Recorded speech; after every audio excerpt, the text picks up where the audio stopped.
क्या आप भी दूसरों के मन की बात को जान लेते हो? क्या आप भी चिंताओं में घिरे रहते हो? क्या आप भी धोखा खाते हो हमेशा?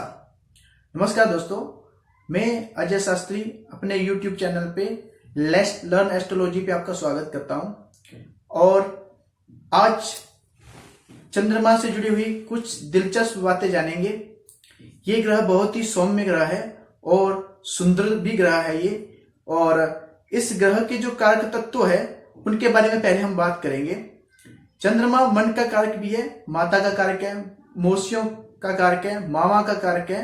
अब ये कारक तो है, लेकिन इनको हम सरल भाषा में समझना चाहेंगे तो उसको किस तरह से हम समझ सकते हैं, क्योंकि ये सब बातें तो हम पहले से पढ़ते चले आए हैं, समझते चले हैं। मामा मौसी मन का कारक है, लेकिन इनको सरल शब्दों पे किस तरह से हम समझ सकते हैं उसके बारे में बात करेंगे हम।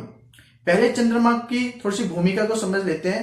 तब तक आप बने रहिएगा हमारे YouTube चैनल पे, क्योंकि स्किप करेंगे तो आपकी ये जानकारी जो है आप जो है चूक जाएंगे, जो आपके फर्स्ट क्वेश्चन पे है।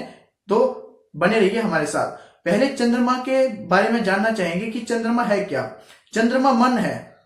ये संसार के जितने भी व्यक्ति होते हैं उनके मन में जो चल रहा होता है वह काल पुरुष का एक मन है ये। अब ये काल पुरुष के जो मन के अंदर जो गति होती है उसी को ही हम चंद्रमा से डिनोट करते हैं, उसी से हम चंद्रमा को जो है चंद्रमा के बारे में जान सकते हैं। अब सरल शब्दों में बात करें तो जहां न पहुंचे रवि वहां पहुंचे कवि।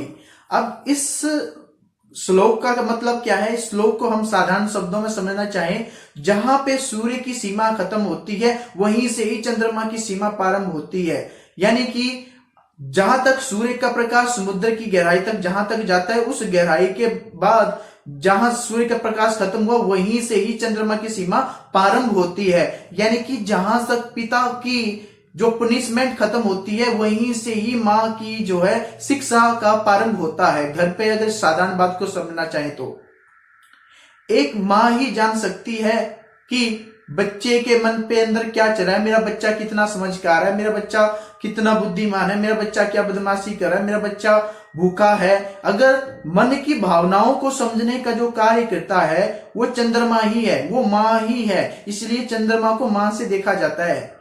एक बच्चा खेल कूद के आ रहा है या एक बच्चा छोटा है तो माँ को पहले ही पता चल जाता है कि मेरे बच्चे को भूख लगी हुई है, या मेरा बच्चा कहां से चल करके आया है, या मेरा बच्चा जिंदगी के अंदर क्या कर सकता है क्या नहीं कर सकता। वो माँ की जो भावनाएं हैं एक बच्चे के लिए, वो एक चंद्रमा का ही कार्य तत्व जो है माँ निभाती है।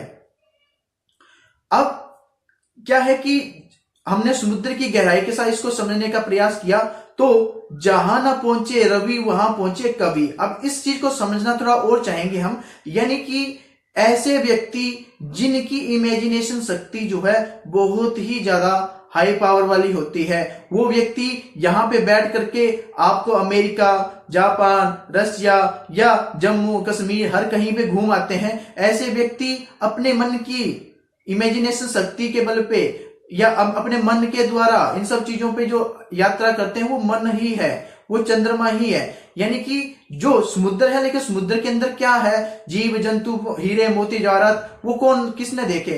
आपने देखे, हमने देखे, किसने देखे? लेकिन जो एक कवि है वो अपनी कविता पे लिख रहा है कि समुद्र की गहराइयों पे मोती है और इस तरह के जीव जंतु है, लेकिन उसने देखे नहीं, लेकिन मन उसका वहां पहुंच गया। तभी कहते हैं जहां न पहुंचे रवि वहां पहुंचे कवि। तो ऐसे जिनका व्यक्तियों का चंद्रमा अच्छा होता है, ऐसे व्यक्ति जो है राइटर बनते हैं, और ऐसे व्यक्ति जो है म्यूजिशियन संगीतकार बनते हैं, ऐसे व्यक्ति जो है नेवी पे जाते हैं, ऐसे व्यक्ति जो है वो आगे बढ़ करके कलाकारी पे सबसे एक्सपर्ट रहते हैं, चित्रकारी पे एक्सपर्ट रहते हैं। और ऐसे व्यक्ति को माँ का सुख भी बहुत अच्छा होता है, मौसियों का सुख भी बहुत अच्छा मिलता है, खाने पीने के काम करे तो उनको भी बहुत अच्छा रहता है। अब इसके खराब होने के लक्षण के बारे में थोड़ा बात करेंगे। अगर आपका चंद्रमा खराब है तो आपको रात पे डर लगेगा, आप चिंताओं में हमेशा रहोगे और आपको बिना बात का डर और भय आपका बना रहेगा। आपके स्किन जो है ड्राई होती रहेगी, आपके स्किन जो ग्लो नहीं कर पाएगी, आप की स्किन के अंदर खिंचाव ज्यादा रहेगा। इसीलिए जो है चंद्रमा से जुड़ी हुई चीजों के लिए कहते हैं कि पानी ज्यादा पीना चाहिए, ऐसे व्यक्ति को पानी से भी डर लगता है जिनका चंद्रमा जो है खराब होता है। ऐसे व्यक्ति को माँ का सुख भी नहीं मिल पाता है। देखा गया है कि चंद्रमा अगर जैसे खराब सिचुएशन में है तो ऐसे व्यक्ति को माँ का सुख मिलता ही नहीं है, बचपन पे ही माँ जो है गुजर जाती है। और ऐसे व्यक्ति के घर पे भी दूध जो है वो ज्यादा दिनों तक जो है टिक नहीं पाता है। या अगर गाँव में बात करें तो गाँव में जैसे दूध वगैरह जो गाय भैंस पालते हैं उनके घरों में भी दूध जो है उनकी गाय भैंस दूध नहीं दे पाती है। तो रीजन क्या है, चंद्रमा ही है सारा। अगर किसी को स्वप्न दोष होता है, कोई पानी में डूब के मरता है, तो उसका कारण भी चंद्रमा ही है। उस व्यक्ति का चंद्रमा ठीक नहीं है। अगर आपके दूध की रिश्तेदारी खराब है, मामा मौसियों से नहीं बनती, मामा मौसियों को सुख अच्छा नहीं मिलता है, तो भी आपका चंद्रमा खराब ही है। अब इससे जुड़े हुए अगर हम क्षेत्र के बारे में बात करें, इस क्षेत्र से जुड़े हुए लोग जो है प्लानिंग में जा सकते हैं। प्लानिंग मिस्टर, क्योंकि इमेजिनेशन है, इमेजिन की शक्ति है, क्रिएटिविटी जो है इमेजिनेशन पे है। ऐसे व्यक्ति जो है रेत के किले बनाते हैं और ऐसे व्यक्ति की जो प्लानिंग होती है बहुत अच्छी मानी जाती है। लेकिन इन केस अगर चंद्रमा खराब है तो ऐसे व्यक्ति रेत के किले बनाते रहेंगे लेकिन उसको एग्जीक्यूट नहीं कर पाएंगे, उसको व्यवहारिक तौर पे नहीं ले पाएंगे कि किस तरह से किस कार्य को किया जाए। यानी कि ऐसे व्यक्ति कहते हैं मैं सोचता तो बहुत हूं लेकिन कर नहीं पाता, हो नहीं पाता। तो रीजन क्या है कि चंद्रमा है, इमेजिन तो उसने कर लिया लेकिन व्यवहारिक तौर पे नहीं लेकर आया। अगर आप इन समस्याओं से जुड़े हुए हैं, अगर आपको स्वप्न दोष है, अगर आप चिंताओं से चिंता आपको लगातार रहती है, आपको जल से डर लगता है या आपको रात को नींद ठीक ढंग से नहीं आती है, तो आपका चंद्रमा पीड़ित है। उसके लिए आप मुझे मेरे जो YouTube के जो कमेंट बॉक्स में जाकर के मुझे अपना मैसेज टाइप कर सकते हो और उसके बारे में आप अपनी पत्रिका भी दिखा सकते हो।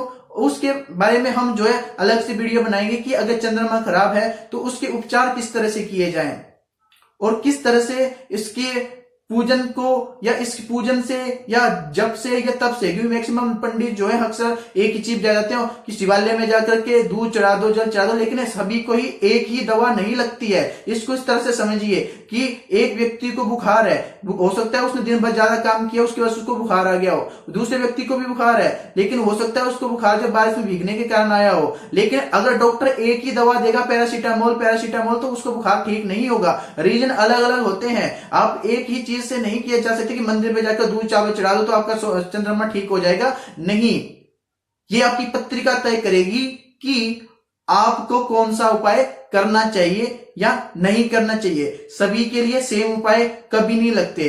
अगर आपको ये चंद्रमा से जुड़ी हुई जानकारी अच्छी लगी हो तो आप कृपया चैनल को सब्सक्राइब कीजिए, लाइक कीजिए, शेयर कीजिए, दूसरों के साथ जो है ज्ञान को बांटिए। ज्ञान बांटने से बढ़ता है, तो कृपया करके आप जो है ज्ञान का विस्तार कीजिए, क्योंकि बहुत से लोग ऐसे होते हैं कि जो ज्ञान को अपने तक ही सीमित रहते हैं। ज्ञान एक ऐसी चीज है जिसका जितना विस्तार करोगे उतना ही ज्यादा आप सीखोगे।